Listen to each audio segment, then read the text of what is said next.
بسم اللہ الرحمن الرحیم۔ شروع اللہ کے نام سے جو بڑا مہربان نہایت رحم والا ہے۔ اسلامک پوائنٹ 777 میں آنے والے تمام صارفین کو خوش آمدید کہتے ہیں۔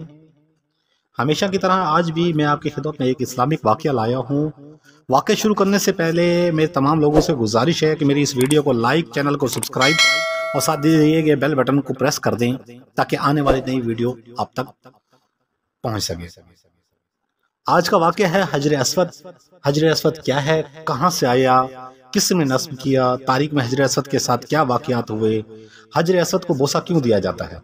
حجر اسود عربی زبان کے 2 حروف سے مل کر بنتا ہے۔ حجر عربی میں پتھر کو کہتے ہیں، اسود کالے سیاہ زنگ کو کہا جاتا ہے، جو خانہ کعبہ کے جنوب مشرقی سائیڈ میں نصب ہے۔ جو عمرے کے لیے جاتے ہیں وہ طواف میں ہر بار اس کو بوسہ دیتے ہیں، نہیں تو ہاتھ کا اشارہ کرتے ہیں۔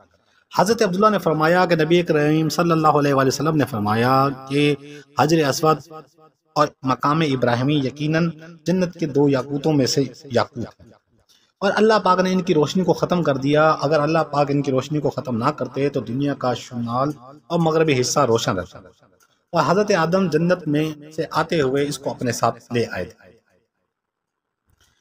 اور خانہ کعبہ کی سائیڈ پر اس کو نصب کر دیا تھا۔ سن 606 میں سیلاب کی وجہ سے خانہ کعبہ کی عمارت کو نقصان پہنچا اور خانہ کعبہ کی دوبارہ تعمیر کی گئی، تو حجر اسود کو اس مقام سے ہٹا دیا۔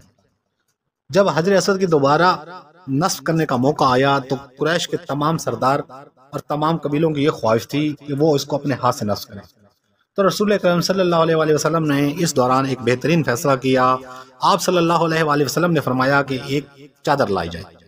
آپ نے چادر بچھوائی، اس پہ حجر اسود کو رکھا اور تمام قریش کے سربراہان کو کہا اس چادر کو پکڑو۔ انہوں نے پکڑا اور حجر اسود اس مقام تک لے گئے جہاں اسے نصب کرنا تھا، تو رسول اکرم صلی اللہ علیہ وآلہ وسلم نے اپنے دست مبارک سے اس کو اس کی جگہ پر نصب کر دیا۔ اس طرح حجر اسود کو جہاں پر یہ موجود ہے اس کو 2 دفعہ نصب کیا گیا۔ اللہ پاک ہم تمام کو عمرے پہ جانے کی توفیق عطا فرمائے اور حجر اسود کا بوسہ نصیب فرمائے۔ اللہ پاک ہمارے تمام گناہوں کو معاف کرے اور ہمیں عمرہ پر لے جائے۔ آمین ثم آمین۔